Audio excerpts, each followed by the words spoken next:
Hello student, আশা করি তোমরা ভালো আছো। গোল্ডেন আই ইনস্টিটিউশন চ্যানেলে তোমাদের সবাইকে স্বাগত। আজ আমি তোমাদের ক্লাস 10-এর ভৌত বিজ্ঞানের ষষ্ঠ অধ্যায় চলতরিৎ থেকে ছোট প্রশ্ন উত্তর দিয়েছি।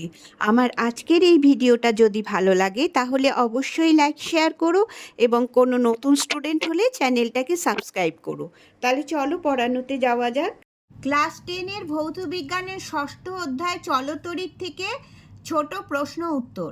1 নম্বর প্রশ্ন, তড়িৎ আধানের একক কি? সিজিএস পদ্ধতিতে হচ্ছে ইএসইউ বা স্ট্যাট কুলম্ব, আর এসআই একক হচ্ছে কুলম্ব। 2 নম্বর, তড়িৎ বিভবের একক কি? সিজিএস একক হচ্ছে ইএসইউ বা স্ট্যাট ভোল্ট। দেখো দুটোতেই ইএসইউ, একটাই হচ্ছে স্ট্যাট কুলম্ব যদি আধান হয়, আর যদি বিভব হয়, তড়িৎ বিভব হয়, তাহলে হচ্ছে স্ট্যাট ভোল্ট। সিজিএস একক হচ্ছে স্ট্যাট ভোল্ট আর এসআই একক হচ্ছে ভোল্ট। 3 নম্বর, তড়িৎ চালক বলের একক কি? ভোল্ট। 4 নম্বর, রোধের ব্যবহারিক একক কি? ওহম। ওহমের চিহ্নটা হচ্ছে এরকম।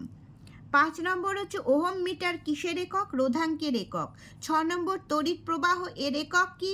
সিজিএস একক হচ্ছে ইএমইউ আর এসআই একক হচ্ছে অ্যাম্পিয়ার। অ্যাম্পিয়ারকে এ দিয়ে লেখা হয়। 7 নম্বর, কুলম্বের সূত্রটি লেখো। কুলম্বের সূত্র হচ্ছে দুটি স্থির বিন্দু আধানের মধ্যে কার্যকর আকর্ষণ বা বিকর্ষণ বল আধানদ্বয়ের পরিমাণের গুণফলের সমানুপাতিক এবং তাদের মধ্যবর্তী দূরত্বের বর্গের ব্যস্তানুপাতিক। তোমরা কিন্তু এই জায়গাটা একটু ভুল করে ফেলো, বর্গের লেখো না, দূরত্বের লিখবে, তাদের মধ্যে মধ্যবর্তী দূরত্বের বর্গের ব্যস্তানুপাতিক। 8 নম্বর প্রশ্ন, নিউট্রাল তারের রং কি? নীল রং। 9 নম্বর প্রশ্ন, আর্থ তারের রং কি? সবুজ বা হলুদ। 10 নম্বর, লাইভ তারের রং কি? বাদামি। 11 নম্বর, পৃথিবীর তড়িৎ বিভবের মান কত? 0। এই প্রশ্নটা কিন্তু খুব আসে। 12 নম্বর, তড়িৎবাহী ধাতব তারের আধান বাহক কে?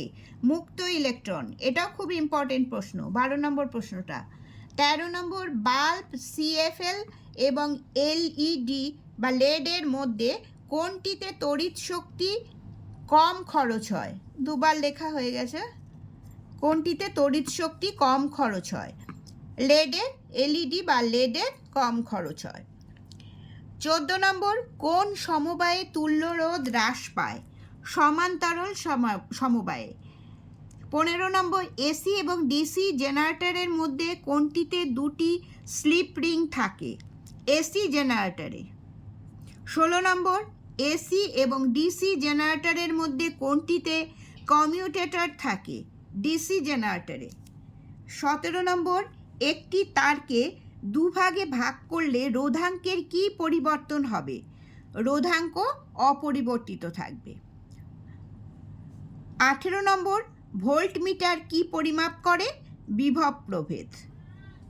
19 নম্বর প্রশ্ন, বার্লো চক্রে তড়িৎ প্রবাহের অভিমুখ ও চুম্বক মেরুর অবস্থান উল্টে দিলে কি হবে? দেখো তড়িৎ প্রবাহের অভিমুখটা উল্টে দিচ্ছে আর চুম্বক মেরুর অবস্থানটা উল্টে দিচ্ছে, তাহলে কি হবে? চক্রের ঘূর্ণনের অভিমুখ অপরিবর্তিত থাকবে, মানে যেদিকে ঘুরছিল চক্রটা সেদিকেই ঘুরবে, যেহেতু এর দুটোই উল্টে দিয়েছে। কিন্তু দেখো 20 নম্বর প্রশ্নটা ওর জন্য পরপর দিয়েছি দুটো। বার্লো চক্রে চৌম্বক ক্ষেত্রের অভিমুখ যদি অপরিবর্তিত রেখে যদি তড়িৎ প্রবাহের অভিমুখ উল্টে দেওয়া হয় তাহলে কি হবে? মানে একটা স্থির রেখে আরেকটা উল্টে দেওয়া হয়, তাহলে দেখো চক্রের ঘূর্ণন বিপরীত দিকে হবে। 21 নম্বর, তড়িৎ প্রবাহ মাত্রা ও আধানের সম্পর্ক কি? I equal to Q by T, অর্থাৎ প্রবাহ মাত্রা, আইকে যদি আমরা প্রবাহ মাত্রা ধরি আর কিউ হচ্ছে আধান আর টি হচ্ছে সময়, তাহলে প্রবাহ মাত্রা ইকুয়াল টু আধান বাই সময়। 22 নম্বর প্রশ্ন, গৃহ বর্তনীতে বৈদ্যুতিক যন্ত্রগুলি কোন সমবায়ে যুক্ত থাকে? খুব ইম্পর্টেন্ট প্রশ্ন, সমান্তরাল সমবায়ে। 23 নম্বর, বার্লো চক্রে কোন শক্তিতে রূপান্তরিত হয়? তড়িৎ শক্তি যান্ত্রিক শক্তিতে রূপান্তরিত হয়। 24 নম্বর প্রশ্ন, নাইক্রোম তার কি কাজে লাগে? ইলেকট্রিক হিটারে ব্যবহৃত হয়। 25 নম্বর, ফ্লেমিংয়ের বামহস্ত নিয়ম কোন যন্ত্রে সরাসরি পরীক্ষিত হয়? খুব ইম্পর্টেন্ট প্রশ্ন এটা, সেটা হচ্ছে উত্তর হবে বার্লো চক্রে। 26 নম্বর প্রশ্ন, ওহমের সূত্রটি লেখো। দেখো, সূত্র যখন লিখবে একটা ওয়ার্ডও কিন্তু বাদ দেওয়া যাবে না, একদম ঝাড়া মুখস্থ লিখতে হবে। ওহমের সূত্র হচ্ছে উষ্ণতা ও অন্যান্য ভৌত অবস্থা অপরিবর্তিত থাকলে কোনো পরিবাহীর মধ্য দিয়ে তড়িৎ প্রবাহ মাত্রা ওই পরিবাহীর দুই প্রান্তের বিভব প্রভেদের সমানুপাতিক হয়। ওহমের সূত্র অনুযায়ী ভি সমানুপাতিক চিহ্নটা দেবে, তারপরে আই লিখবে। আইটা হচ্ছে তড়িৎ প্রবাহ মাত্রা আর ভি হচ্ছে বিভব প্রভেদ, এরম করে ব্র্যাকেট দিয়ে পাশে লিখে দেবে। ওহমের সূত্র শুধু লিখতে দিলে এইটুকু দিয়ে ছাড়বে না, এখানে এইভাবে এই পরের লাইনটাও লিখতে হবে, তাহলে ফুল মার্কস পাওয়া যাবে।